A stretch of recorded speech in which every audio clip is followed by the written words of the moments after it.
जय बाबा जी। यस। जय बाबे की। मैं रंजन कपूर, कवि फिल्म सी, बाबा के भक्तों के लिए एक बेहतरीन प्रोग्राम बना रहे हैं हम। बाबा बालकनाथ की कथा। आज से पहले हमने बाबा बालकनाथ जी की कथा के 4 पार्ट बनाए जो भक्तों को बहुत पसंद आए। अब आज हम बाबा जी की कथा का 5वां पार्ट, पार्ट नंबर 5 के बारे में आपको बताएंगे। बाबा बालकनाथ जी की कथा में हमने पीछे बताया था कि बाबा जी अपने दिल्ली प्रवास के दौरान दिल्ली के निगम बौद्ध घाट को उन्होंने कील किया और बांध दिया। कोई भी इंसान आज शमशान भूमि में जाए, बुरी चीज उसका कुछ नहीं बिगाड़ सकती। ऐसे थे बाबा जी, चमत्कारी शक्तियों के स्वामी। और दूसरा, यमुना के अंदर जो झंडा बाबा जी के लहरा रहा है, कितनी भी बाढ़ आ जाए वो झंडा कभी डूबता नहीं। और तीसरी बात हमने बताई थी, दिल्ली के मशहूर कालका मंदिर की नींव भी बाबा जी ने रखी थी। आज हम इस कथा को आगे बढ़ाने के लिए जा रहे हैं। बाबा जी चारों धामों की यात्रा के बाद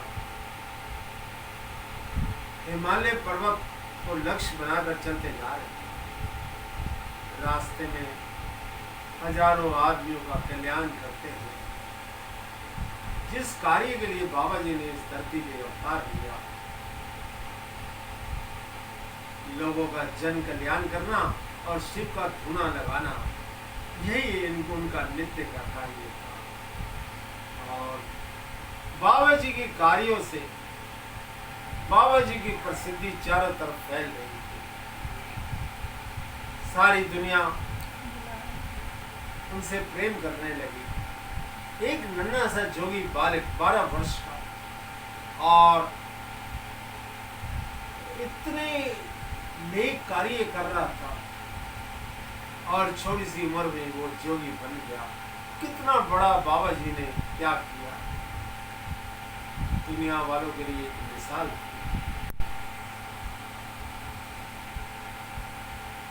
जोगी बालक बाबा बालकनाथ जी के जीवन में कई पात्र आते हैं। भक्तों, बाबा भर्तृ जी ने उनके साथ ब्योर सिद्ध के पास संगी बन के धूना लगाया, शिव का धूना। अब बाबा बालकनाथ जी की कथा के साथ भर्तृ जी हमेशा हमेशा के लिए जुड़ गए। ये कथा भर्तृ जी के बिना मेरे ख्याल से शायद अधूरी रह जाएगी। इसलिए अब हम लौट के आते हैं, बाबा भर्तृ जी के बारे में आपको बताते हैं। बाबा भर्तृ जी कौन थे? बाबा भर्तृ जी उज्जैन के महासम्राट थे। जनता के कल्याण के लिए राजा होते भी वो कार्य करते थे। अपने जीवन में इतने व्यस्त थे कि अपनी महारानी पिंगला को भी समय नहीं दे पाते। इधर पिंगला रास्ता भटक गई, महल के हाथीवान के साथ उसने संबंध बना लिए। बहुत लंबा इतिहास है। भर्तृ जी को जब ये मालूम हुआ उनकी धर्म पत्नी रास्ता भटक गई, उनके साथ बहुत बड़ा विश्वासघात किया है। वो साधु बन गए और भव्य वस्त्र धारण करके अपने महल से निकल पड़े। उनके मंत्री ने उनको बहुत समझाया कि महाराज, ये पिंगला तो क्या है, मैं हजारों इससे भी सुंदर पिंगला आपकी सेवा में पेश कर सकता हूँ। भर्तृ जी बोले बड़े दुखी मन से, महामंत्री, अब हमें संसार की किसी भी स्त्री पर विश्वास नहीं रहा। हम इतने बड़े चक्रवर्ती सम्राट, जिसकी पत्नी रास्ता भटक गई, अब हमें किसी भी संसार की स्त्री पर विश्वास नहीं रहा। हम चाहते हैं हमारे जाने के बाद हमारा छोटा भाई विक्रमादित्य इस राज्य का, उज्जैन का उत्तराधिकारी बने। अब हमने जो ठान लिया महामंत्री, उससे पीछे नहीं लौट सकते। हमने आज से विराग धारण कर लिया है, विरागी बन गए। अब इस दुनिया से हमारा कोई संबंध नहीं रहा। ये कह के भर्तृ जी चले गए। जगह जगह शिव आराधना में धुना लगाते, लेकिन ज्ञान की प्राप्ति तो गुरु के बिना नहीं हो सकती। कहते हैं गुरु बिन ज्ञान नहीं, ये सच है। ये कहावत बिल्कुल सच है। गुरु बिन ज्ञान नहीं। सबसे पहले मैं अति आवश्यक ये बात बताना चाहता हूँ कि सबसे पहले उन्होंने जिसे गुरु बनाया वो थे बाबा जलंधरी। बाबा जलंधरी भी गुरु दत्तात्रेय जी के शिष्य थे। ये बहुत बड़ी ऐतिहासिक जानकारी मैंने ऐतिहासिक धार्मिक किताबों का अध्ययन करके प्राप्त की, और मैं इस ज्ञान को आप तक बताना चाहता हूँ। बाबा जलंधरी के पास कई समय तक उन्होंने तपस्या की, शिक्षा दीक्षा ग्रहण की। उसके बाद वो इलाहाबाद चले गए। इलाहाबाद में कुंभ का मेला लगा था। उसी मेले में बाबा गोरखनाथ अपने शिष्यों को और जन जन को प्रवचन दे रहे थे। भर्तृ जी ने उनको प्रणाम किया और कहा, गुरुदेव आप मुझे अपना शिष्य बना लीजिए। जब गोरखनाथ जी ने उनके मस्तक की तरफ देखा, चेहरे की तरफ देखा, तो उन्होंने एहसास कर लिया ये व्यक्ति कोई छोटा मोटा नहीं। और बोले, तुम्हारे चेहरे से तो ऐसा मालूम होता है कोई सम्राट हो, चक्रवर्ती सम्राट हो। तुम्हारा मस्तक की रेखाएं ये बता रही। भर्तृ जी बोले, गुरुदेव कभी मैं उज्जैन का महासम्राट था, अब नहीं। अब मैंने ये पीले वस्त्र धारण कर लिए और विरागी बन चुका हूँ। इसका कारण यह है गुरुदेव, मेरी महारानी पिंगला देवी ने मेरे साथ बहुत बड़ा विश्वासघात किया। मेरा दिल टूट गया। मेरे सामने एक ही रास्ता था, विराग धारण कर रहेगा, वो मैंने कर लिया। गोरखनाथ बोले, कोई इंसान भगवे वस्त्र धारण करने से तपस्वी नहीं बन जाता, और फिर एक चक्रवर्ती सम्राट कैसे तपस्वी बन सकता है? नामुमकिन। बहुत मुश्किल है तुम्हारे लिए।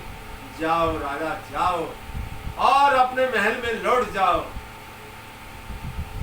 लेकिन गुरुदेव, मेरा तन ही नहीं, भगवे वस्त्रों से मैंने तन को धारण नहीं किया। मेरा मन भी भगवा हो चुका है, और जिस रास्ते से मैं चल पड़ा उस रास्ते से कभी वापस लौट नहीं सकूंगा। तो ये तुम्हारा हट है भर्तृ, लेकिन इसके लिए हमारा शिष्य बनने के लिए तुम्हें परीक्षा देनी होगी। क्या तुम राजमहल में जाकर पिंगला से मां कहकर भिक्षा मांग के ला सकते हो, तभी हम तुम्हें अपना शिष्य बनाएंगे। हाथ जोड़कर भर्तृ जी खड़े हो गए। गुरुदेव, आपकी आज्ञा का सच्चे मन से पालन करूंगा। और ये कह के भर्तृ जी वहां से राजमहल की तरफ चले गए। राजमहल में उन्होंने वहां अलग जगाई।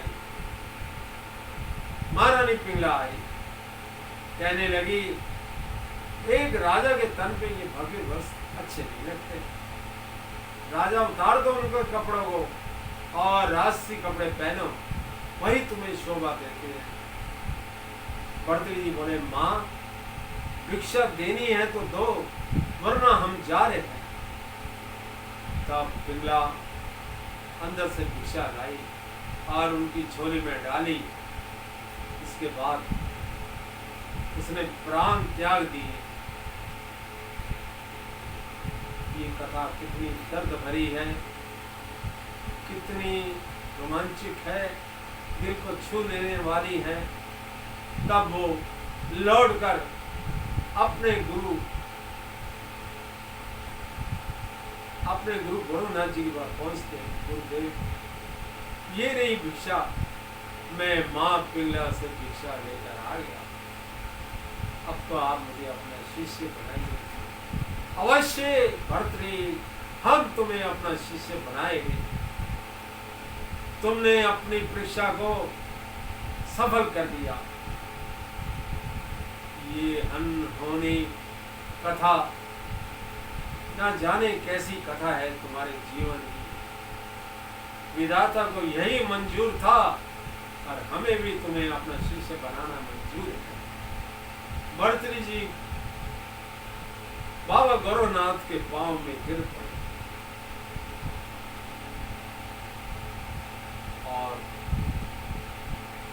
बाबा गोरखनाथ जी ने उन्हें अपना शिष्य बना लिया और पूर्ण ज्ञान दिया और उनका मन इतना साफ हो गया